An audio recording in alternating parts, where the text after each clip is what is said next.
prompt is on. All right.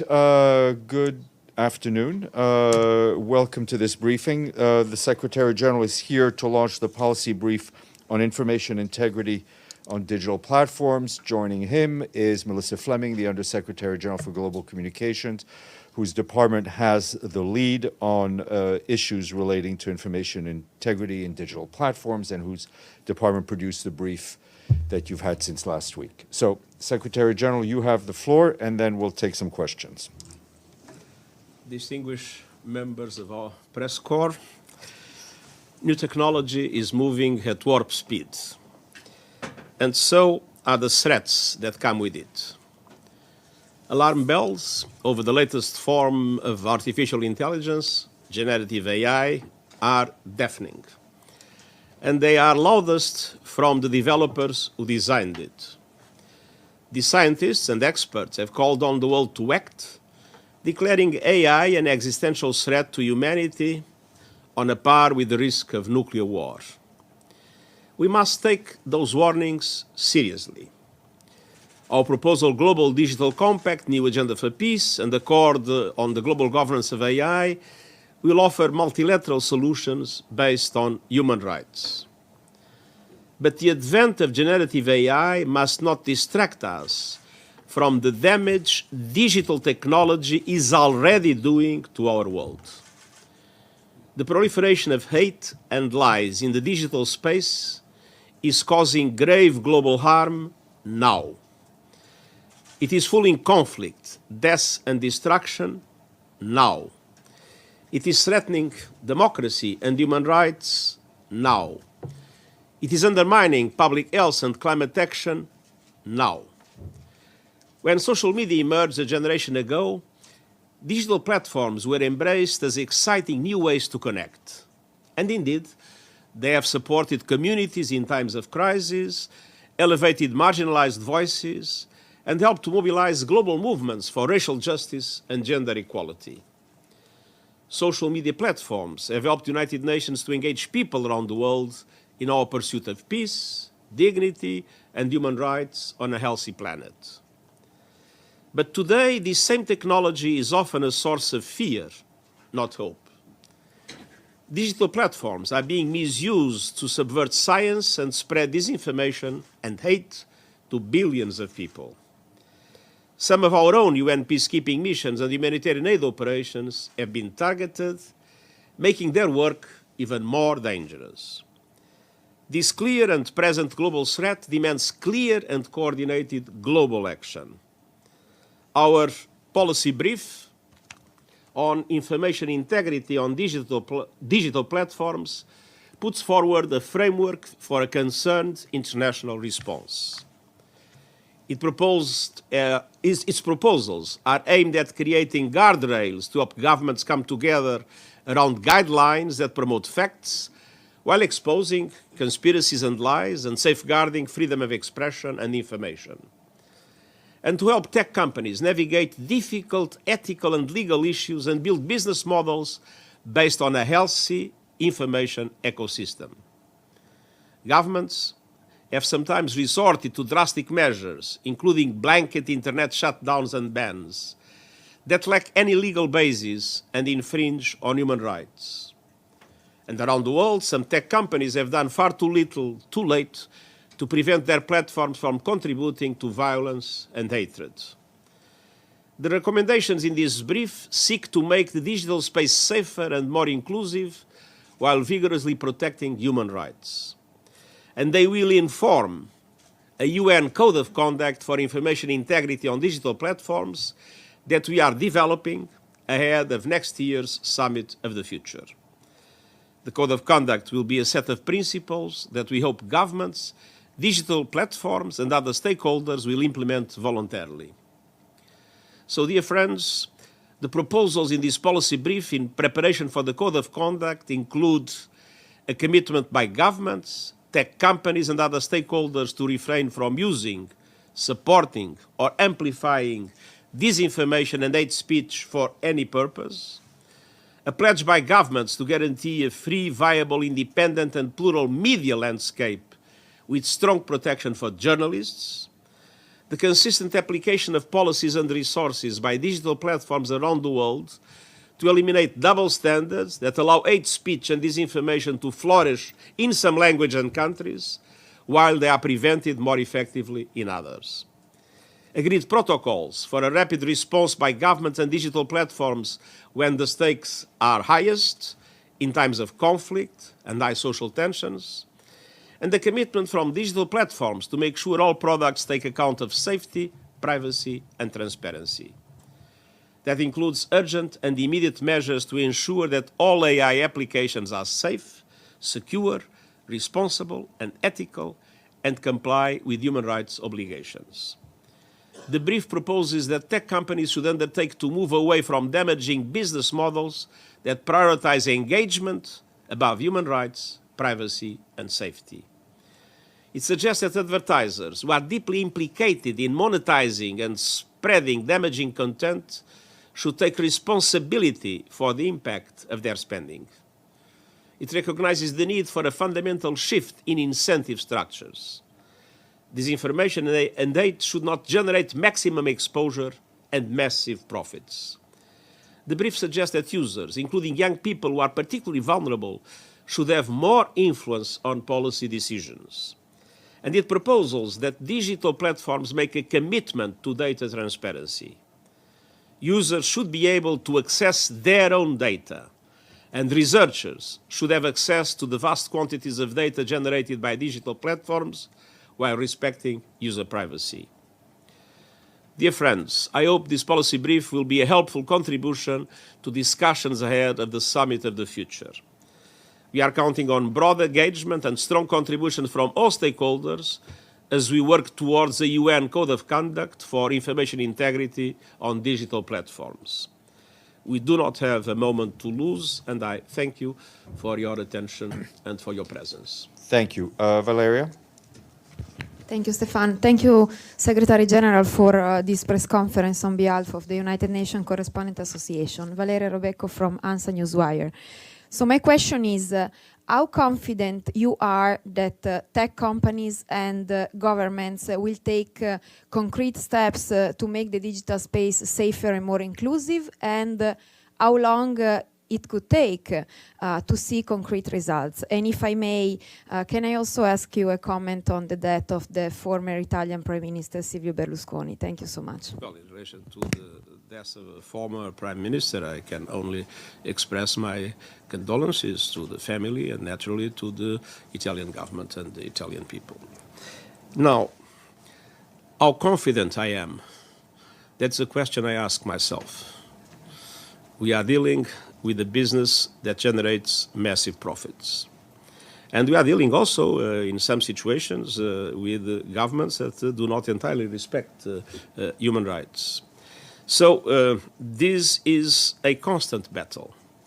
And in this constant battle, we must mobilize all those that are committed to information integrity in digital platforms.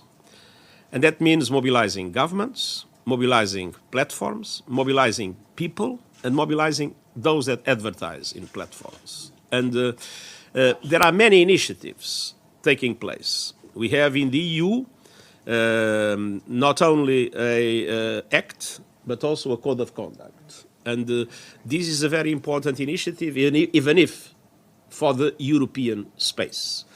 We have other governments that have started to look into forms of regulation.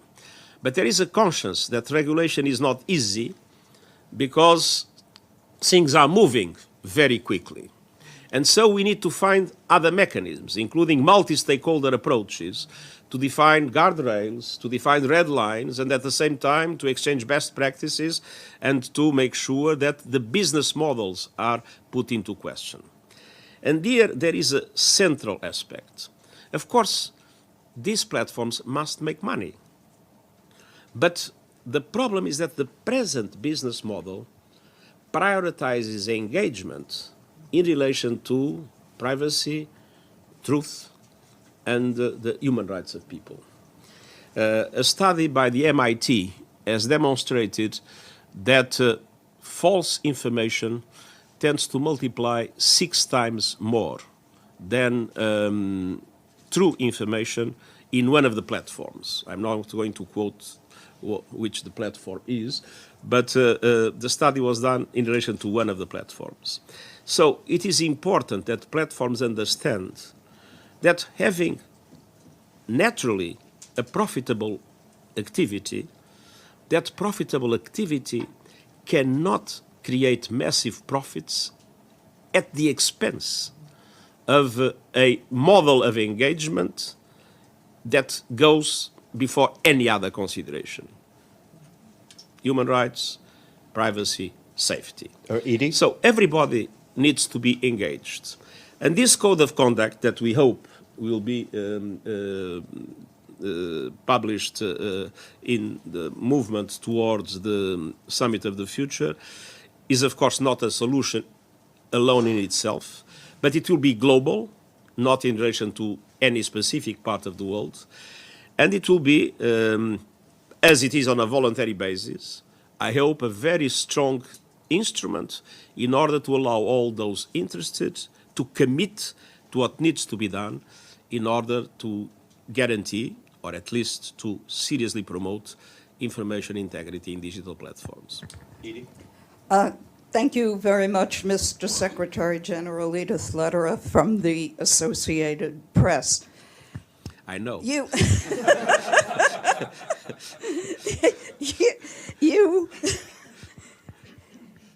and your predecessors have all said that the greatest power of the United Nations is its power to convene.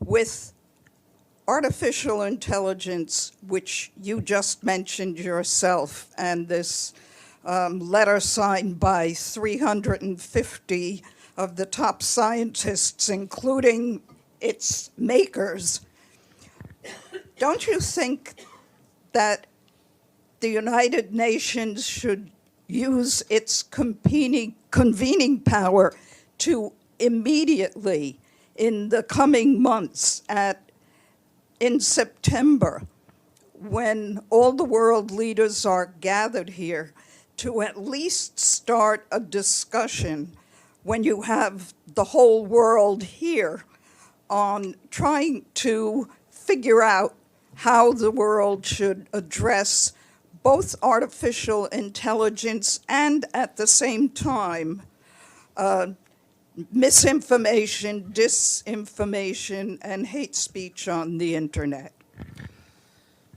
Well, we are very committed to do everything possible in this regard. First of all, we will not be competing for summits.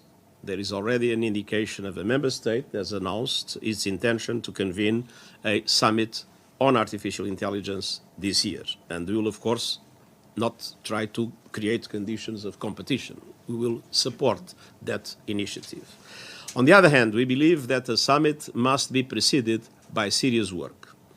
I am going to appoint in the next few days a scientific advisory board that includes a number of experts from outside, including 2 experts on artificial intelligence, and the chief scientists of UN agencies, and namely ITU and UNESCO, that have been very active in this regard. It is also my intention, immediately after the summit, the SDG summit, and as you know, there is a very strong commitment by member states to make sure that the SDG summit is the central summit of our meetings in September. But immediately after, it's my intention to create an high-level advisory body on artificial intelligence to seriously prepare the different kind of initiatives that we would be able to take. So, on the other hand, I would be looking favorably into any initiative of member states. This is one of the areas that has been already discussed by several sectors. Of course, it depends on member states' initiatives, but I would be favorable to the idea that we could have on artificial intelligence an agency with, I would say, in I would say, inspired by what the International Agency of Atomic Energy is today. So I do believe that there are a number of things that it is important to move forward. They require, of course, some of them initiative of member states, others goodwill of the different parties, and we will try to be in the center of all the networks and movements that will be created in order to make this agenda move forward. Knowing that it's not easy to move forward in an agenda in which, and I've been saying it many times, the world has not invested sufficiently in the last decades in the quality of public administrations. And today we feel how difficult it is for states and for international organizations to compete from the scientific and technical point of view with the platforms that in between have acquired an enormous potential and an enormous knowledge. So this is not going to be an easy question. It also requires the commitment of the platforms themselves and of the AI creators themselves, but we will do our best to be a platform where everybody can be together in order to make this agenda advance positively. Just as a quick follow-up, could you expand on how you would envision this agency like the IAEA for artificial intelligence? As I said, this is something that depends on member states' will. Only member states can create it, not the Secretariat of the United Nations. But what I said is that this has been discussed in different platforms. This is something I would see positively. What is the advantage of the IAEA is that it is a very solid, knowledge-based institution, and at the same time, even if limited, it has some regulatory functions. So I believe this is a model that could be very interesting. Linda, then James. Linda Fasulo, NPR. My question is, you mentioned, of course, business and countries that have closed down internet services. So you have democracies basically trying to make money watching their state, with their stock market prices rise. You have non-democratic societies that are turning down their internet. How do you see, this approach seems so disparate in how you deal with each side. What do you see as the first steps in terms of what really needs to be done? Because you have to obviously take different approaches. So I was just wondering how that would work. I don't think there is a first step. I think all steps are necessary. And the question is here, it is not easy to establish a regulatory framework like the ones that exist in areas that do not evolve very quickly. It is practically impossible to establish a solid regulatory framework in which everything is decided forever. This doesn't work in something that moves so quickly. So we need to have some intergovernmental processes defining some red lines. To give an example, I have been consistently appealing for the prohibition of autonomous weapons. Weapons that are able to kill without human agency. This has been my appeal. This is the kind of regulatory framework that can only be done by member states if they want to have international law in relation to this. So there are areas where international law is possible, depending on the will of member states to establish it. But there are areas where things move so quickly that if you establish a set of norms today, they will probably be outdated tomorrow. So we need a process, a constant process of intervention of the different stakeholders working together to permanently establish a number of soft law mechanisms, a number of, I would say, norms, codes of conduct, and others. And it is in that approach of trying to bring together the different actors that we will be working. And this code of conduct that we intend to prepare and that will be issued before the Summit of the Future under my authority is something in which we hope, with the consultations that will be established before And with its nature, we hope it will be supported, and commitments will be made based on it by governments, by platforms, by advertisers, and by civil society organizations. James, then Pam. James Bays from Al Jazeera. Secretary-General, you've been speaking about AI for quite a long time, and I'm sure been thinking about it as well. In your opening statement, you quoted scientists and experts saying that it could be a risk as high as nuclear war. Some are also, though, saying that it could cure cancer. So I'd just like your assessment. What do you think are the challenges and the opportunities of AI? Well, I think the opportunities are immense. If you look at health, if you look at environment, if you look at education, what AI can produce can be an extremely important factor to make the Sustainable Development Goals a reality. So AI has an enormous potential. But it is clear that AI has a serious problem, which is the possible removal of human agency. And that, for me, is the central question. It is absolutely essential that human agency remains present in everything that is built with artificial intelligence. And the risk is, of course, if that principle is put aside completely. Now, when I look into these testimonies, I take them seriously. But as I said in the beginning, the fact that we look at catastrophic consequences might come from artificial intelligence in the future should not distract us from what's happening today in the digital world that is contributing to people being killed, to human rights being violated, to our privacy being completely destroyed, and for the data that is produced by us to fully escape our control. So many things are happening today that we need to deal with, but at the same time, we need to do everything possible to make sure that the future evolution of AI doesn't go into the logic that completely abolishes human agency and creates a monster that nobody will be able to control. Pam, then Maggie. Thank you very much, Steph. Thank you, Secretary General. It's Pamela Fall from CBS News. Good to see you and hear about this. My question is about the inputs. Have you spoken with most of the AI generating digital platforms? How supportive are they, and to the DSG as well?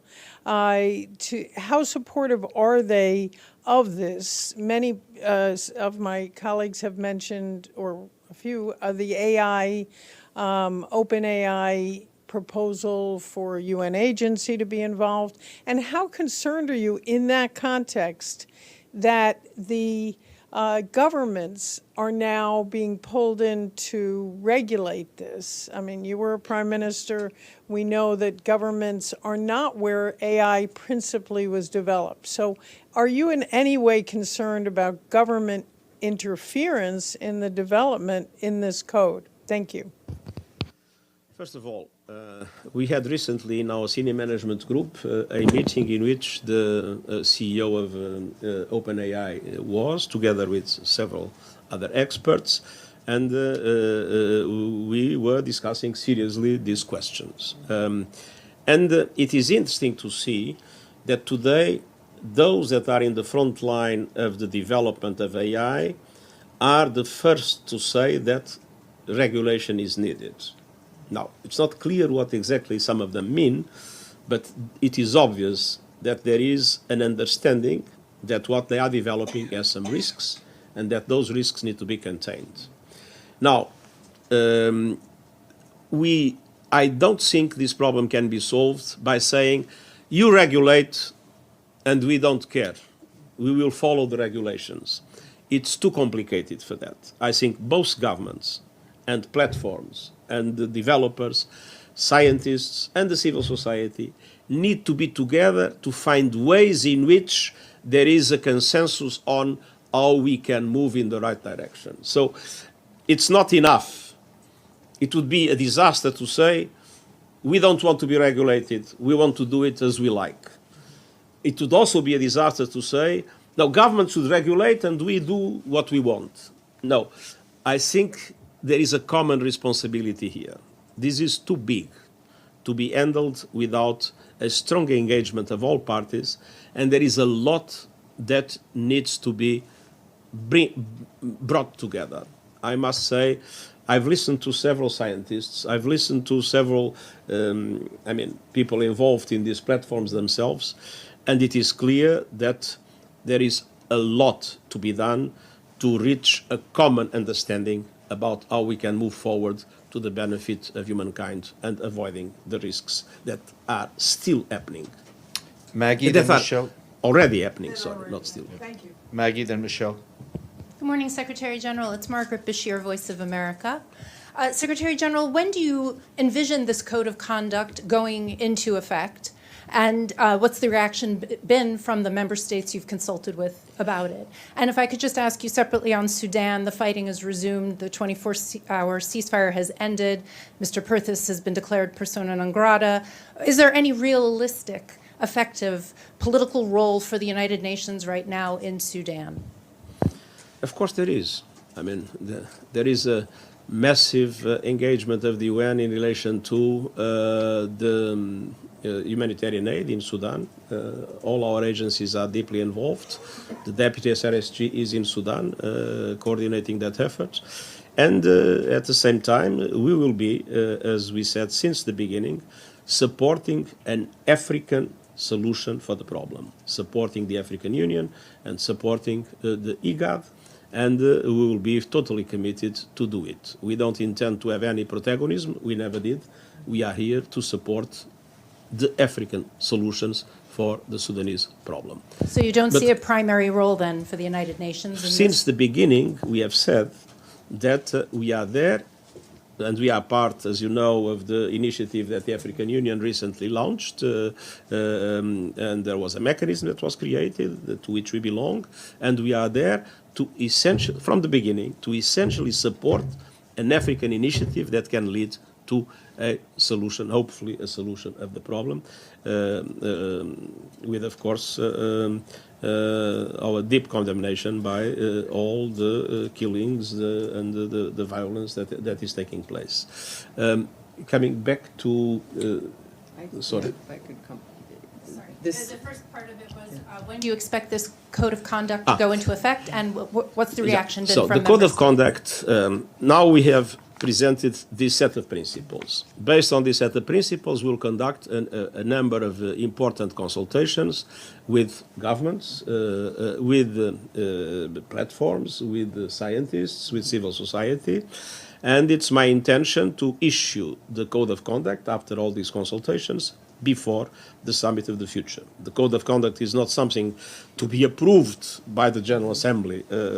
It is something that will be our contribution, and we hope, of course, that that contribution can be useful for all parties, for governments, for platforms, for civil society, for scientists, and for those that advertise in platforms and have a very important role to play. Michelle, then Alan. Thank you, Secretary General. Michelle Nichols from Reuters. I need to ask you about Ukraine while we have you. How concerned are you that Russia will quit the Black Sea grain deal next month? And on the use of drones in Ukraine, the US and others have accused Iran of supplying Russia with drones for use in Ukraine. Your report on the implementation of Resolution 2231 is due to go to the Council shortly. What has that determined regarding the wreckage of drones found in Ukraine? Where were they made? Who sent them? Did you send experts to inspect them? Thank you. So, first of all, I am concerned, and we are working hard in order to make sure that it will be possible to maintain the Black Sea Initiative, and at the same time that we are able to go on in our work to facilitate Russian exports, we will be making our report following strictly the norms that were established in the resolution for the elaboration of the reports. Thank you. Alan? Alan Bulgati from Rihanna Western News Agency. Mr. Secretary General, in your draft code of conduct, you're mentioning the fight with misinformation and disinformation. What kind of body or framework do you propose to judge where is the true and where is the misinformation? Who should do that? I think all are needed for that.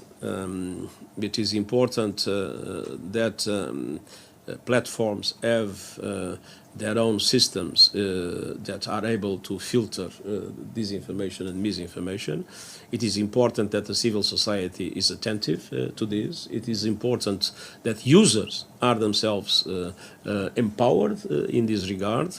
And it is important that governments establish, as it was the case of the European Union, some mechanisms that are possible in regulatory frameworks that, being difficult, at least we have a demonstration that they are possible to a certain extent. So everybody must be involved. And advertisers have a key role to play in order to make sure that they do not advertise in ways that support the expansion of misinformation. Yvonne, then Joe, and then we'll have to close it. Secretary-General, I'm Yvonne Murray from Irish Media RTE. Thank you very much for this briefing. My question is about disinformation, which is often an accusation levelled against journalists, especially those operating in authoritarian states. How do you come up with a code of conduct that protects journalists without handing another stick to authoritarian governments to beat journalists with? One of the principles that is in the preparation of the code of conduct is the support for independent media, and one of the concerns that this set of principles establish is that this should not be a pretext to limit freedom of information, and that it's essential to support and protect journalists in this context. It's not, if you look at misinformation and disinformation, let's be frank, this is not the product of journalism.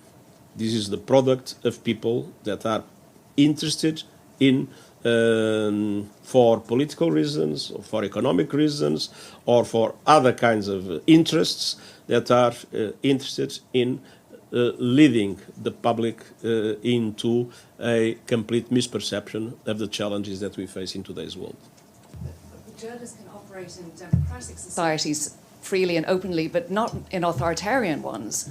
So how do you address that issue? Because authoritarianism is clearly growing. Our position has been very clear, condemning strongly all violations of human rights of journalists, and this is an area where we will go on very actively condemning, and we know that more journalists have been killed last year than ever in recent times. I think 40% more than in the previous year, and this is just the most radicals. We have imprisonment, we have harassment, we have all those things, and these are areas, very strong areas of our advocacy.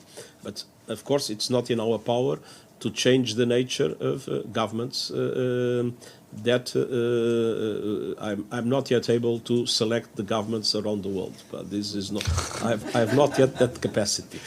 Joe. And I don't think I should have, in any case. Joseph Klein, Canada Free Press, and thank you, sir, for this briefing. A number of tech executives, including some AI innovators, have called for a pause in the very rapid development of AI technology before it gets completely out of control, so that scientists and policymakers can assess where this is going and perhaps suggest some guardrails, possibly including human agency. Do you support such a pause, and do you see the board that you are setting up, including AI scientists, as helping in that process of educating during such a pause? Well, I think a pause can be an interesting idea, but I don't think a pause will solve the problem, because we all know of situations in which there is a pause and then everything goes on the same. I think that independently of the fact that the pause being a positive possible idea, we need to make sure that we move forward, and we move forward as quickly as possible in all the other mechanisms that we have been discussing. Great. Thank you very much, sir. Thank you. Melissa, thank you. And we'll see you back in around 12.